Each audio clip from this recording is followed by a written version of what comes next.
In the summer of 1884, the low country south of Wichita was burning, not with fire, with absence.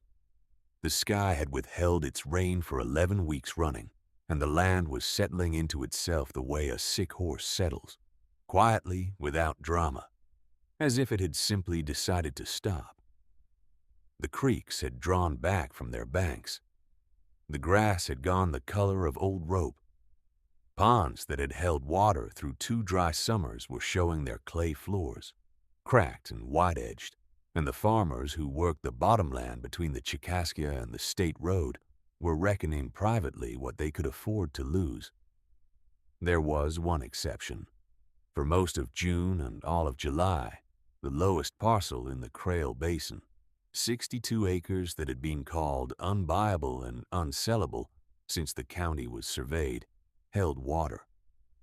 It held it the way a basin is designed to hold water, which is to say completely.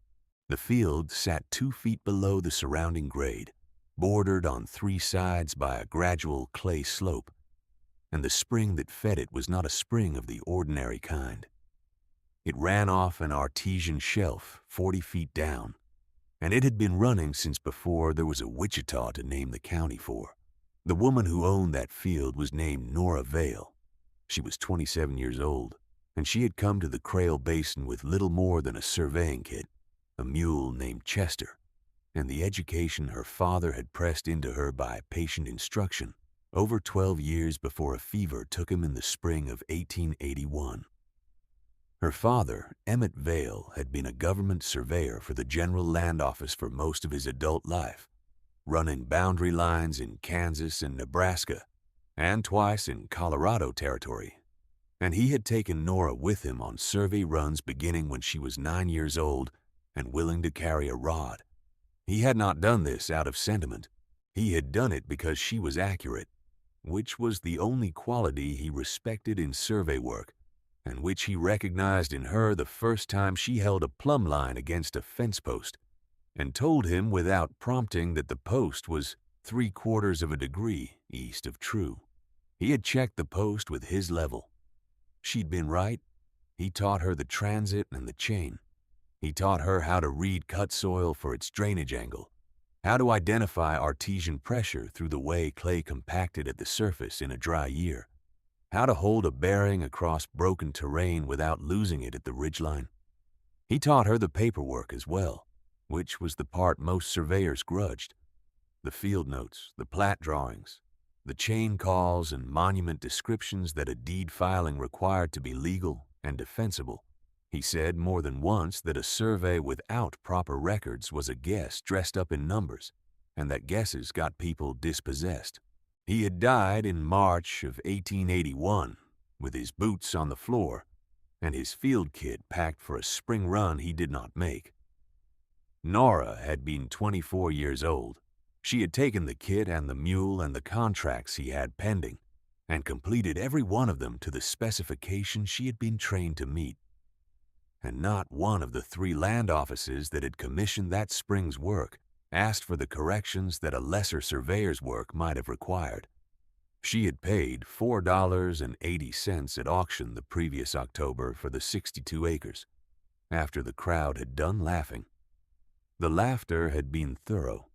The auctioneer, a Mr. Dossett with a red cravat and a habit of smiling at his own jokes, had called the parcel an irredeemable pond lot, which was fair, because that is what it had been every spring and most of autumn for as long as anyone could recall.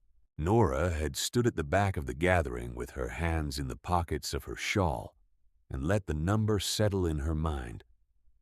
$4.80. She had counted the artesian markers herself, walking the perimeter the week before with her father's transit level and a length of red string. That survey had taken a full day. She had walked the clay slope on all 3 sides, reading the angle with the hand level, and she had probed for the shelf at 12 locations along the low end of the parcel, driving the iron rod down until she found the resistance and noting the depth on the back of an envelope in her coat pocket. The shelf ran at 38 to 42 feet across the full width of the low ground. which meant the flow was consistent and not a surface pocket that a dry year could kill. She had knelt in the corner of the field with her nose 6 inches from the clay and studied the way it sat in the sun, and she had known from the color and the texture that the water table below was not seasonal. It did not come from rain. It came from the rock below the clay, and it had been coming for longer than anyone living could say. She had read the shelf angle. She knew what the field would do in a dry summer. She bought it. There are purchases that the crowd takes personally, as if the buyer had insulted them. This was such a purchase. A man named Oris Bent, who farmed the high ground adjacent, told 2 people in her hearing that she had paid good money to drown seed. Another man she did not know called it charity at her expense. The auctioneer himself, folding his ledger, had said, just loud enough, that some folk would buy a hole in the ground if you told them it was a parlor. Nora had walked home with her receipt and her mule. By May of 1884, her 62 acres had been fallowed twice and planted in sorghum once, and the artesian spring had continued its slow and patient business undisturbed by the opinions of anyone in Sedgwick County. The sorghum had done moderately, which was all she had needed from it. The money she lived on came from surveying work, which she did for 3 different land offices, and occasionally for private parties who had heard that Crail Basin had a woman who could run a transit level without error, and whose figures had never needed correcting. That reputation had taken 2 years to build, and no small amount of cold mornings, and it had been built 1 job at a time. The first land office to commission her had done so because they had no one else available that particular November, and the client was impatient, and they had sent her out expecting to need corrections and had received chain calls so precise that the supervising clerk had asked her to come back and explain her method, by which he meant he did not quite believe the figures were consistent with the terrain. She had taken him to the corner monuments she had set and showed him the readings, and he had stopped asking about her method. The second and third offices had followed from the first by word of the clerk's recommendation, which he had given in the winter of 1882 without particular enthusiasm, but accurately. By the spring of 1884, she had more survey commissions than she could complete in a season, and had begun to decline some of the less urgent ones. She was not, in those years, without neighbors who doubted. Oris Bent continued to doubt. He was a solid, fair-faced man of 50, who had farmed that high ground for 17 years and had seen 2 men go under trying to work the basin. He was not cruel. He was something harder to argue with. He was certain. He told the county extension agent in June of 1884 that the Vale woman was going to have her water at last, by which he meant to be ironic, because his own acres were already splitting at the surface from lack of rain, and the idea that her field was the only one drinking in 11 counties struck him as temporarily amusing before it became genuinely irritating. What he did not know, and what Nora had not yet said to anyone, was that she had found a wagon. She had found it in the 4th week of July, when the drought had drawn the field's surface water down 6 inches below its usual standing level, and the far corner, the corner that backed against the clay rise on the property's eastern edge, had gone from standing water to mud to cracked gray silt in the span of 10 days. The silt had split along a long rectangular line. Nora had walked the perimeter of the field that evening, checking her drainage channels, and she had stopped at the corner and stood in the cooling air with Chester ground-tied on the slope behind her, and she had looked at the split in the silt. She knew that shape.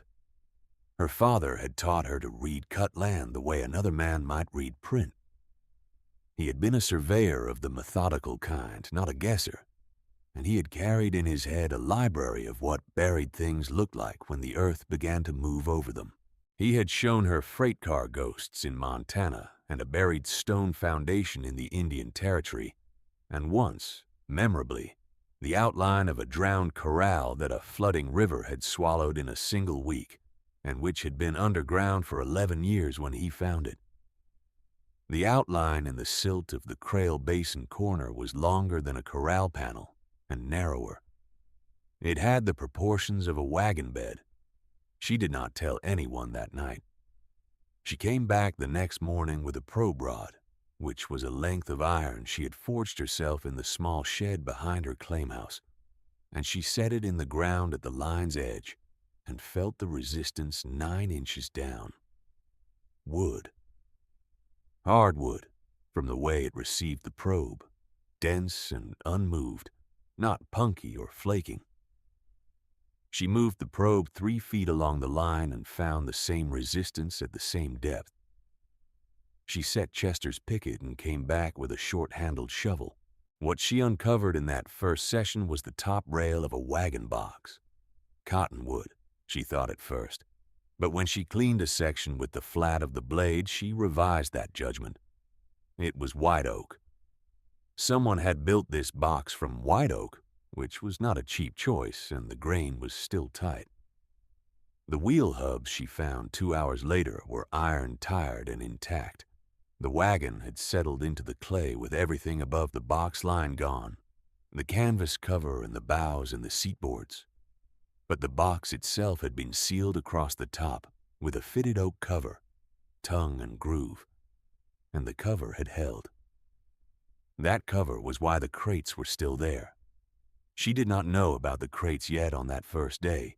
She knew there was something sealed inside a white oak wagon box that had been under her field for long enough to silt over 9 inches deep, which by her best reading of the field's drainage history meant it had gone in during or shortly after the flood year of 1868, 16 years earlier.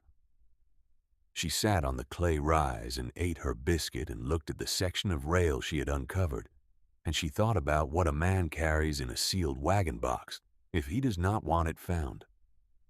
There was a woman in the county named Delpha Crane who was 71 years old and had homesteaded the ridge above the basin with her husband in 1859. Her husband was 30 years dead. Delpha had stayed. She knew the Crail Basin better than anyone living, which was why Nora walked the ridge road that afternoon and knocked on Delpha's door. Delpha was small and entirely self-possessed, the way very old women who have survived serious weather tend to be. She brought out 2 cups of black coffee and sat in her porch rocker and listened without interrupting while Nora described the box outline and the oak construction and the iron-tired wheels. When Nora finished, Delpha was quiet for a moment. Then she said simply, 1868. The flood of 1868 had come off the Chicaskia in 4 days, Delpha said. It had covered the Crail Basin under 2 feet of water and had kept it covered for most of the following month. There had been a man named Prosper running freight between Wichita and Medicine Lodge that summer. A man named Gareth Prosper, who had used the Basin Road because it cut 2 hours off the Medicine Lodge run. In September of that year, one of his wagons had gone missing. Prosper had reported it stolen to the county sheriff, a report that had been logged and forgotten because the wagon was found empty on the East Road 3 weeks later, and the county had enough to trouble itself with in a flood year without a freight dispute. Nora set her coffee down. What was Prosper running? She said. Delpha looked at her steadily. Land office goods, she said. Deed record crates, she said. The Medicine Lodge land office had been flooded, and the Territorial Register had ordered the records moved to Wichita for safekeeping. Prosper had contracted the haul.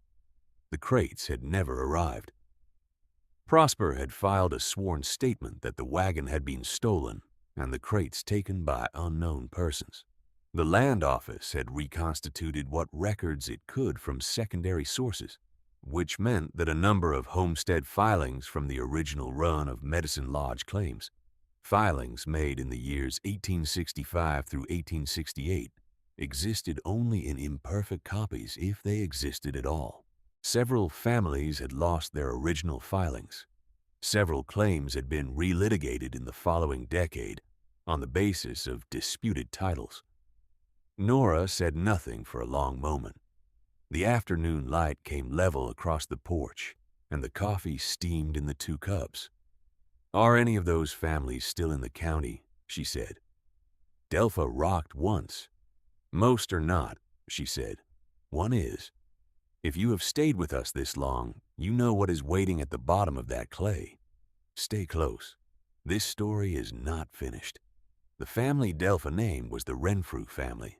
The original filer had been a man named Thomas Renfrew, who had homesteaded 120 acres on the Medicine Lodge Road in 1866. Thomas had died in 1871, and the claim had passed to his widow, Ida, who had worked it until 1879, when a land company from Topeka had arrived with a purchase title that superseded hers, a title drawn from the reconstituted and imperfect record, and Ida had been unable to produce her original filing to contest it. She had moved to a rented room in Clearwater and had died there in 1883. Her daughter, a woman named Cass Renfrew, was 34 years old and lived in a small house on the south edge of Wichita, where she took in mending and kept 2 kitchen gardens. She was the person Delpha named. Nora walked home in the last of the light with Chester at her shoulder and thought about what she had heard. The wagon had been under her field for 16 years.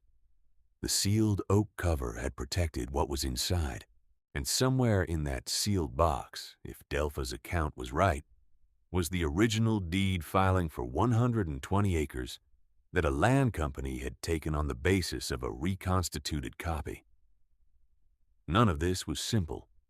She was a surveyor, not a lawyer. She knew how to read land and produce figures and testify to a boundary line, but the question of original deed filings and reconstituted records and competing titles was a different kind of work. She thought about it while she put Chester up and laid a fire and made a meal she barely tasted, and by the time she had washed the plate, she had arrived at the order of what she needed to do. First, she needed to open the box. She went back the next morning with the short shovel and the probe and added to them a pry bar and a timber jack she borrowed from Delpha's shed. The white oak box was 10 feet long and 4 feet wide, and she had to clear 18 inches of consolidated clay silt from the fitted cover before she could get the pry bar under the lip. The clay had packed hard around the tongue and groove joint, which had also helped to seal it. She worked with the methodical attention her father had taught her, not forcing, not prying against the grain of the wood, reading the resistance and responding to what the wood told her. The first day she cleared the silt from the cover's full length and found the groove line.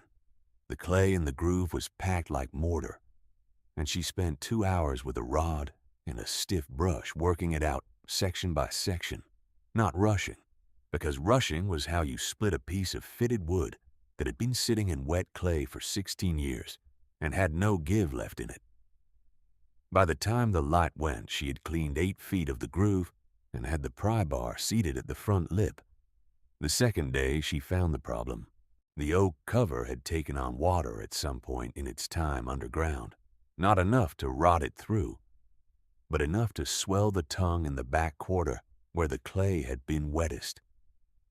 She knelt in the silt with her hand on the cover and worked the bar gently along the back groove for an hour, feeling for the exact point where the wood had locked. There was a section 14 inches long, roughly at the 2/3 mark, where the tongue had expanded into the groove hard enough that the bar found no movement at all. She looked at it for a long time. Her father had told her once about a stagecoach strongbox he had helped pry open in Utah Territory, a thing that had been wedged under a rockfall for 6 years, and the man who owned it had gone at the hinge pins with a cold chisel and broken the box lid in 3 places and ruined the contents, which were letters, before anyone could stop him.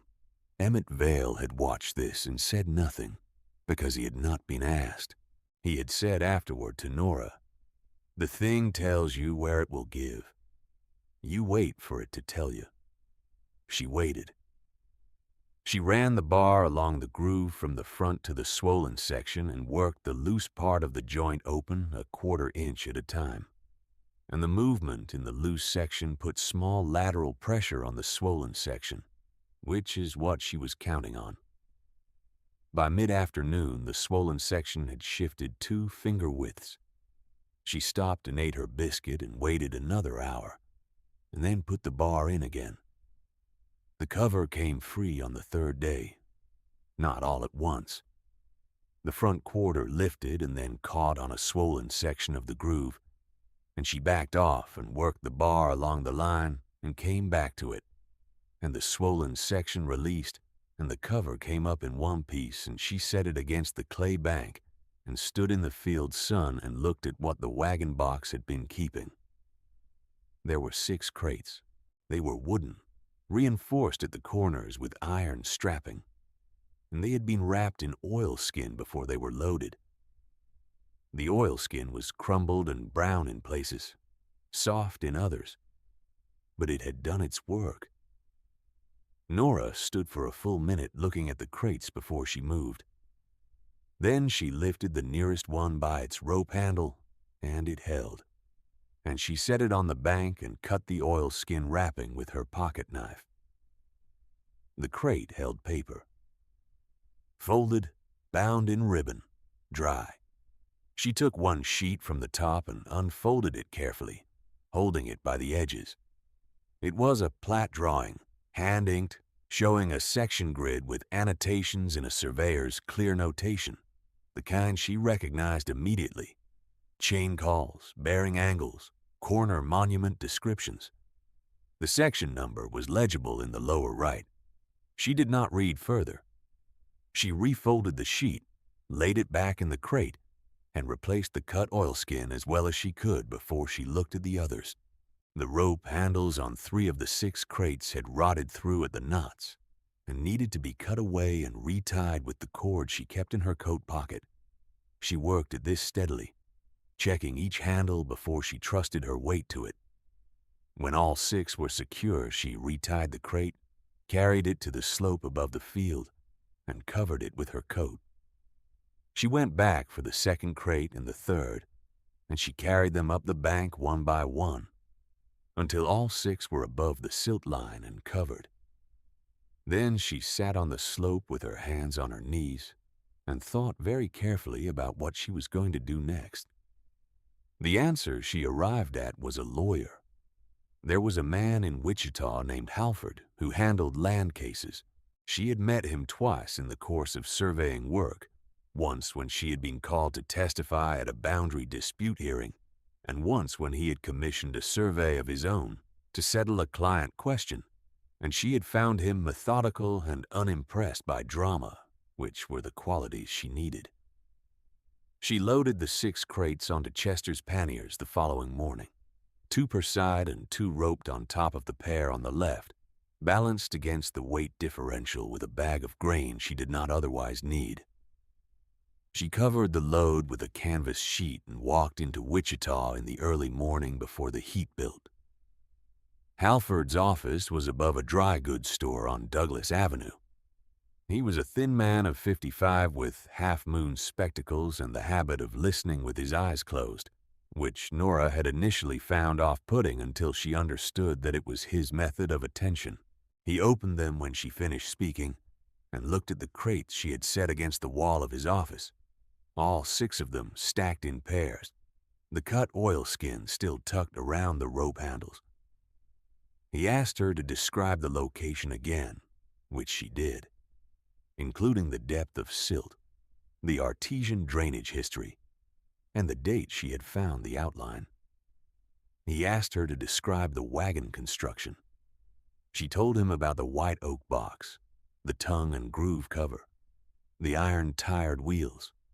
He asked how she had identified the wagon as predating the 1868 flood. She explained the silt depth and the field's drainage record, which she had compiled from 2 sources, Delpha Crane's account and the County Extension Office's rainfall records from 1869 onward. He asked if she had looked through the crates. She said she had looked at one sheet in the first crate. A plat drawing, she said. A section grid with surveyor's notation. He said that was well. They opened the crates together that afternoon. Halford in his spectacles and Nora with her coat still dusty from the field. The first two crates held administrative correspondence, land office ledgers, survey plats for the Medicine Lodge district from 1865 through 1867. The material was dense and institutional and smelled of the particular staleness of paper that had been sealed a long time. Not mold, not rot, but the dusty flatness of air that had not moved in years. Halford reviewed each stack with the care of a man cataloging evidence, which is what he was doing. He set aside 3 items from the correspondence for closer reading and continued. The third crate held a bound register of deed filings. It was octavo-sized, thick, bound in brown leather that had dried and split at the spine without separating, and it opened flat without difficulty. Halford turned pages with the careful attention of a man who understood exactly what he was looking at, and after 12 minutes he stopped and placed his finger on a line in the register. Renfrew, Thomas James, 120 acres. Section 14, Range 6 West, filed March of 1866, witnessed and sealed. He took off his spectacles and cleaned them with his handkerchief. Then he said, "The reconstituted record shows no Renfrew filing. The Topeka Company's title is built on that absence." Nora said, "How long?" He considered. 6 months, he said, perhaps 8. There would be a contest filing, a county court proceeding, possibly a territorial review. She said she understood. She asked if he knew a Cass Renfrew in Wichita. He did not. She gave him what Delpha had told her, and he wrote it down in his notes with the same care he had written everything else. And they covered the crates again, and Halford agreed to hold them in his office until the contest was filed. She walked home with Chester in the late afternoon, the panniers empty now, the road cooling under her feet. The sky ahead was clear and dry, as it had been every evening for 11 weeks, and the road to the basin was pale with dust that the wind lifted in small curls at the verge. There is a particular quality to the work of waiting, when the work you have done has been correct and thorough and is now in other hands. It is not rest. It is a kind of suspended attention, the way you hold yourself when you have set a level and are waiting for the bubble to settle. Nora spent the months of August and September that way, finishing her surveying contracts, keeping Chester fed, cleaning and oiling her father's instruments each Sunday evening the way he had taught her, watching the artesian fields slowly refill as the drought broke in early September, and the rains came back to the Chicaskia country in 3 days of slow-soaking weather that put 2 inches on the gauge. The breaking of the drought was not dramatic. It arrived as most significant weather arrives on the Kansas plain, as a change in the color of the western sky in the late afternoon, a shift from white-blue to the gray-green that the old homesteaders read as rain coming, and the new ones had not learned to read yet. Then the smell of wet soil from 15 miles off, moving in on a freshening south wind. Then the first drops, heavy and slow, arriving one at a time the way they do when a real rain is building, not sprinting ahead of itself. She stood at the fence and let it fall on her upturned face and thought about Cass Renfrew in her small house on the south edge of Wichita, and about what Halford had said. 6 months, perhaps 8. Horace Bent came to her fence line in the second week of September, when his own acres were still cracking from the summer. He stood at the post with his hat in his hands and looked at her field, which was green again at the edges where the sorghum ratoons had come up, and he said nothing for a long moment. Then he said, "I will allow I did not know about the spring." She said, "I know you did not." He looked at the field another moment and then put his hat back on and said he supposed she had not bought a hole in the ground after all. Then he walked back to his fence line. That was all he said. It was more than she had expected. The contest filing was entered in October. Halford had located Cass Renfrew through the county church rolls and had met with her twice, and he reported that she was a quiet, steady woman who had understood the full account without having to be told twice, and who had said upon being shown the register entry with her father's filing, only that she had believed it existed somewhere. Cass had provided the secondary documents she had kept from her mother's estate, the tax receipts and the witness statements from her father's neighbors, and these corroborated the register entry in the crates without any single document being indispensable, because the register entry itself was indispensable. Nora received Halford's letter about the October filing while she was on survey in the Flint Hills, running a boundary line for a ranch consolidation east of Cottonwood Falls. She read the letter twice in the lamplight of the rented room she was using, and then folded it and put it in her coat and went to sleep. There was nothing more she could do from the Flint Hills. The work would proceed or it would not, and proceeding was Halford's part of it now. By November, Halford had filed the contest with the district court. By February of the following year, the Topeka Company's title had been referred to a territorial review panel. The referral meant that the company's own lawyers had entered, which was expected, and that the district court had agreed the matter was beyond its ordinary jurisdiction, which was favorable.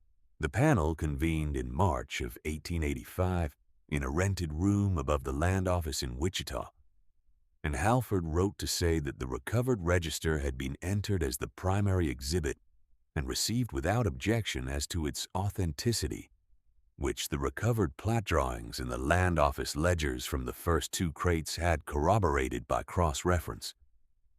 The panel's findings, issued in April of 1885, determined that the reconstituted record on which the company's title rested was defective in the matter of the Renfrew claim, and that the original filing in the recovered register was controlling. Nora read the panel's findings at Halford's office on a cold April morning. She read them twice, the way she read survey figures, checking each line against the one before it. Then she thanked Halford and walked out onto Douglas Avenue in the April wind. She had not met Cass Renfrew until that day. Cass came to Halford's office in the afternoon, and Nora was there when she arrived. She was a compact woman with her father's wide forehead and steady hands, and she shook Nora's hand with a grip that was direct and certain, and didn't let go for a moment longer than necessary. She was wearing a dark wool dress that was clean and pressed, and she carried a small envelope in her free hand. She set the envelope on Halford's desk without comment, and Halford opened it and looked at it and said, quietly, that it was not necessary, which was what lawyers say when they mean it is. But they will not insist. Cass said, "My mother kept every receipt." Then she sat down and looked at the panel's findings in Halford's hand, and then she looked out the window at the April street, at the wagons and the pedestrians, and the particular Wichita light that comes off the Arkansas River country in an April that has had enough rain, and she said only, "I knew there had to be a record somewhere." There was nothing Nora needed to add to that. She walked out onto Douglas Avenue ahead of Cass and stood in the April wind for a moment, her coat open, and let the wind come through. The street was ordinary. A dray horse stood at the dry goods, hitching rail 3 buildings down, switching its tail at the early flies. A woman came out of the milliner's with a paper package under her arm. The world was continuing its business, as it does, indifferent to what had just been settled in a room above it. The restored claim came to Cass clear of the Topeka Company's title in June of 1885, 14 years after her father's death, and 6 years after her mother had been removed from the land. The company had held it in the interval, running cattle on it, and the cattle operation was wound down over the following summer, as the company's Sedgwick County holdings were reviewed by the same panel's continuing inquiry. What the inquiry found in the course of that review was that the Renfrew claim was not the only one affected by the defective reconstituted record. There were 4 others. Those proceedings extended into 1886 and produced outcomes Nora heard about from Halford in letters over the following year. 4 quiet corrections to a register that had been wrong for 17 years. None of this made the newspapers. None of it was announced. It moved through the county courts the way water moves through clay, slowly, without drama, finding the level it was always going to find. Nora's field went back to sorghum in the spring of 1885 and did well. She surveyed the Medicine Lodge district that summer at the request of the Territorial Land Office, which had heard from Halford about the surveyor who had found the records, and the contract kept her in work for the better part of 3 months. She slept in a canvas tent with Chester picketed 20 feet away and ran her transit lines in the early morning when the light was good and the shadows long. And she thought sometimes about the white oak box she had broken open in the clay of the basin corner. Her father had taught her that the land holds what you give it. He had meant it as a caution against careless work, but she had come to understand it as something else as well. The land holds what you give it. That included things given by hands that were no longer living, recorded in registers sealed in oilskin against a flood year that had come and gone before Nora was old enough to walk. The box had held what was sealed in it for 16 years, waiting for the drought to bare the corner of a field that everyone had told its owner was worthless. She had not thought of the field as worthless. She had read the artesian shelf and bought what the survey told her to buy, and the rest had followed from the paying of attention. Delpha was the only person Nora told the full account to before the contest was filed, and Delpha received it without surprise, as she received most things. When it was done, the panel's findings recorded and the Renfrew claim restored, Nora walked the ridge road one more time with a jar of preserved plum from her own kitchen and set it on Delpha's porch table. Delpha looked at it and then looked at Nora. "You needed the name," she said. Nora agreed that she had. Delpha said, "Thomas Renfrew was a careful man. He would have been pleased to know the paper outlasted the flood." Nora thought about that on the walk home. A careful man. The white oak for the box, the iron strapping for the crates, the oilskin wrapping against water. Those were not the choices of a man who did his work carelessly. They were the choices of a man who understood that a record was only as good as what protected it, and who had done what he could with what he had. Gareth Prosper had driven that wagon into the basin and left it there, in the silt, in the flood, and the basin had done the rest. The drought had done the last part. Prosper had died in 1879, which meant there was no accounting to be demanded of him. The sheriff's log from 1868 remained what it had been, a report filed and forgotten. What had been undone was undone by the records themselves, by the original register entries in the oilskin-wrapped crates, which was as it should have been, because records were the only honest accounting. Chester stood in his paddock in the July evening, his coat going rough with summer and his ears moving at something in the grass. Nora sat on the fence rail with her father's transit level balanced across her knees, the brass worn smooth at the eyepiece from 15 years of use before it came to her, and the years she had put on it since. She had cleaned the instrument that afternoon and oiled the leveling screws, which needed it after the Medicine Lodge survey. She ran her thumb along the eyepiece the way she always did before she put it away, checking for grit. The basin field was visible from the fence rail, green in the summer evening, the far corner a little lower than the rest, the artesian water finding it as it always did. The silt there had been reworked and smoothed back over the wagon box, which she had covered again after the crates were out, because the box itself was 62 acres of her land, and she saw no reason to leave it open to the weather. Someone had built a thing to last, and it had lasted. That seemed to her a reasonable argument for building things carefully. She put the transit level under her arm and walked in from the fence as the first stars came through over the basin, Chester at her back as he always was at the end of the day, his nose at her elbow, patient as the spring below the field. If a story like this one stirs something in you, leave it in the comment below. The women who read the land before anyone else looked are worth remembering. There are others here, if you have time for another. This story is a work of historical dramatization. The characters and events are fictional, though the conditions described, artesian basins, flooded field auctions, land office record losses in the 1868 Chicaskia floods, and territorial title disputes in 1880s Kansas, reflect documented features of the era. The land record recovery process depicted is representative of historical processes, not a specific case.